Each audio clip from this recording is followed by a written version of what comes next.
Hello बच्चों, स्वागत है आप सभी का आपके अपने यूट्यूब चैनल एक कॉन्सेप्ट लर्निंग में। बच्चों, आज हम देखने वाले हैं इस वीडियो में कि कूलाम का नियम क्या होता है। चलिए बिना टाइम वेस्ट किए शुरू करते हैं। कूलाम का नियम समझने के लिए आपको थोड़ा सा पीछे जाकर के 11वीं के क्लास का न्यूटन का गुरुत्वाकर्षण नियम एक बार रिकॉल करना पड़ेगा। इसीलिए पहले हम उसको एक बार समझा देते हैं। तो चलिए समझ लेते हैं।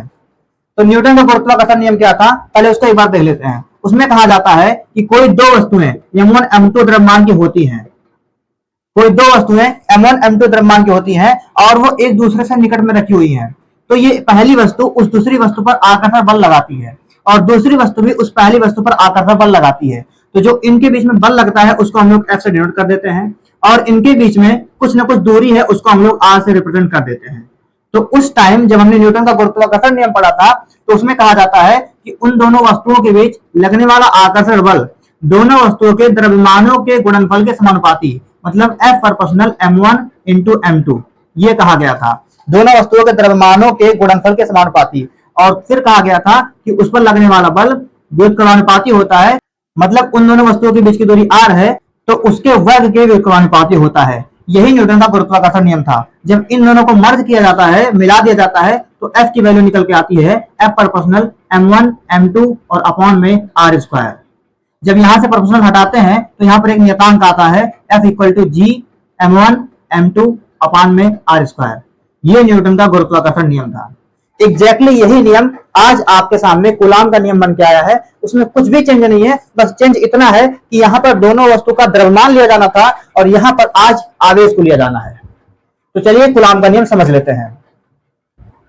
कूलाम का नियम कहता है कि इन्हीं दो स्थिर बिंदु आवेशों के बीच लगने वाला आकर्षण या प्रतिकर्षण बल उन दोनों वस्तुओं के आवेशों के गुणनफल के समानुपाती तथा दोनों आवेशों के बीच की दूरी के वर्ग के व्युत्क्रमानुपाती होता है। पढ़ने में थोड़ा लंबी लग रहा है, लेकिन जब फिगर से समझेंगे तो बड़ा ही आसान बन जाएगा।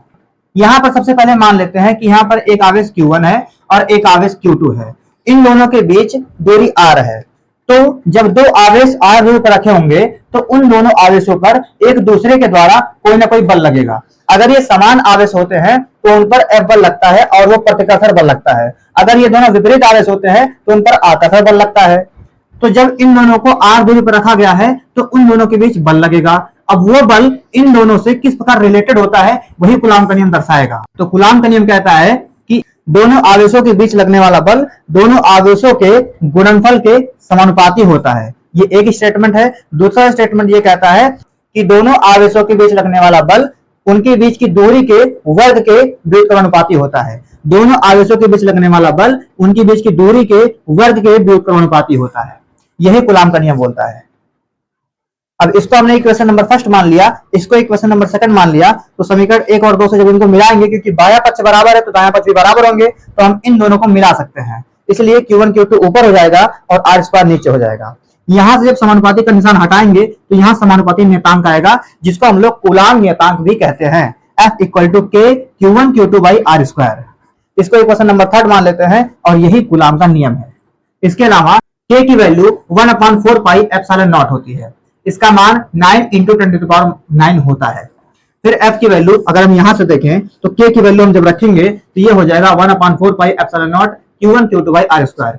इसको हम दूसरे रूप में लिख सकते हैं 9 × 10⁹ Q1 Q2 अपॉन में R स्क्वायर।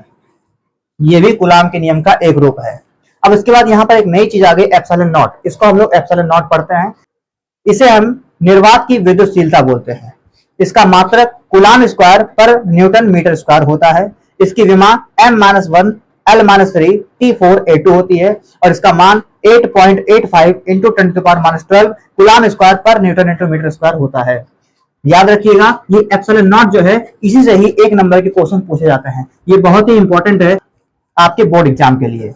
आई होप आप लोगों को ये वीडियो पसंद आया होगा। अगर वीडियो अच्छा लगे तो सभी दोस्तों के साथ शेयर कर दीजिए जिसको भी इस वीडियो की नीड हो। और ऐसे ही वीडियोस पाने के लिए हमारे चैनल को सब्सक्राइब कर लीजिए।